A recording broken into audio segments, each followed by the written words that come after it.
Halo sobat, pernah nggak sih kepikiran kenapa Indonesia yang super kaya akan sumber daya alam ini masih banyak penduduk yang hidup dalam kemiskinan? Coba deh, kita lihat faktanya. Indonesia punya hampir segalanya: minyak bumi, emas, nikel, hutan yang luas, dan laut yang kaya. Tapi tahu nggak, sebagian besar kekayaan ini justru mengalir ke kantong perusahaan-perusahaan besar. Yang lebih miris, banyak hasil alam kita dijual mentah ke luar negeri. Padahal kalau diolah dulu di dalam negeri, nilainya bisa berkali-kali lipat. Bayangkan aja, kita jual biji nikel murah, malah beli balik dalam bentuk baterai mobil listrik dengan harga selangit. Belum lagi masalah ketimpangan ekonomi. Coba tebak, berapa persen orang Indonesia yang pegang kendali sebagian besar kekayaan negara? Ternyata cuma 1% penduduk yang nikmatin hampir setengah kekayaan Indonesia. Masalah korupsi yang masih jadi momok besar.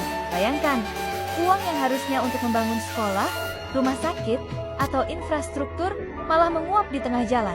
Akibatnya, rakyat yang seharusnya bisa dapat fasilitas bagus jadi tertinggal. Masalah pendidikan. Di Indonesia, masih banyak daerah yang susah dapat akses pendidikan berkualitas. Padahal, pendidikan itu kunci buat dapetin kerjaan yang layak. Tanpa skill dan pengetahuan yang memadai, gimana bisa bersaing di era digital kayak sekarang?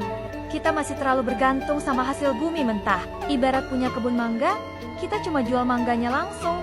Padahal bisa diolah jadi jus, selai, atau manisan yang nilainya berkali lipat. Negara maju seperti Jepang dan Korea Selatan yang minim sumber daya alam justru bisa makmur karena fokus ke industri dan teknologi. Mereka mengolah bahan mentah jadi produk bernilai tinggi. Jadi, kunci kemakmuran bukan cuma punya sumber daya alam melimpah, tapi bagaimana kita mengolahnya dengan teknologi dan memastikan pembangunan yang merata. Jangan lupa like dan subscribe ya. Sampai jumpa di video berikutnya.